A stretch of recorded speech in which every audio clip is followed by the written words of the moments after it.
আজকে ছিল আমার ছানার স্কুলের ফিস্ট ডে সেলিব্রেশন।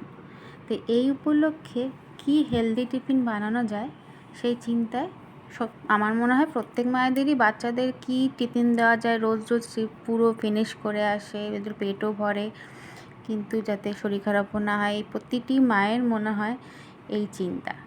তাই নিজের আজকে আমি যে রেসিপিটা করেছি এর নাম আমি সত্যি নিজেও জানি না। এটাকে আপনারা বেসনের চিল্লাও বলতে পারেন বা ভেজিটেবল চিল্লাও বলতে পারেন, গোলা রুটি বলতে পারেন।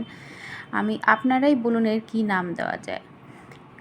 কিছু 2 চামচ বেসন, 2 চামচ সুজি, একটু টক দই দিয়ে ভালো করে অল্প অল্প জল দিয়ে ভালো করে ব্যাটারটাকে ফাটিয়ে নিয়েছি।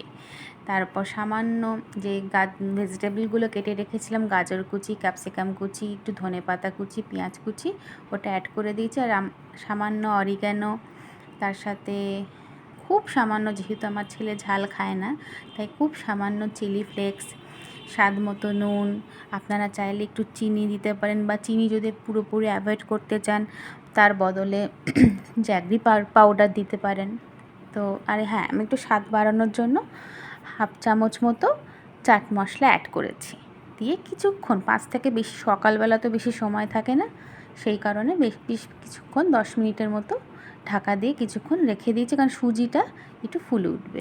আর খুব পাতলাও ব্যাটারটা করিনি, আবার খুব বিশাল ঘন করিনি। দেখুন, সামান্য তেল ব্রাশ করে অল্প অল্প করে একদম ছোটো ছোটো করে, গোলা রুটিও বলতে পারেন, বেসনের চিল্লা বলতে পারেন, আমি সত্যি এর নাম জানি না। এটা আমি নিজে থেকেই ট্রাই করেছি।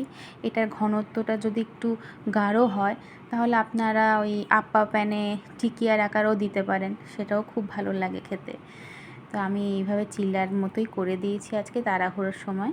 তার সাথে অল্প একটু মাখানা ফ্রাই করে রেখেছি, কারণ অ্যাজ ইউজুয়াল আমার ছেলে মাখানা খেতে খুব পছন্দ করে। দেখুন, এটাকে কাট করে দিয়েছি, কারণ যত কেটে দিয়ে ছোট আকারে খেতে সুবিধা হবে বাচ্চাদের। দেখুন ভীষণ নরম হয়েছিল, আমিও পরে একটা খেয়ে দেখেছি, খুব টেস্টিও হয়েছিল। দেখুন, ছেলের টিফিন সাজানোর পালা, তার সাথে 2টো ক্রিম বিস্কুট, এটা যদিও বা অপশনাল। রেডি। কেমন লাগলো বন্ধুরা আজকের টিফিন?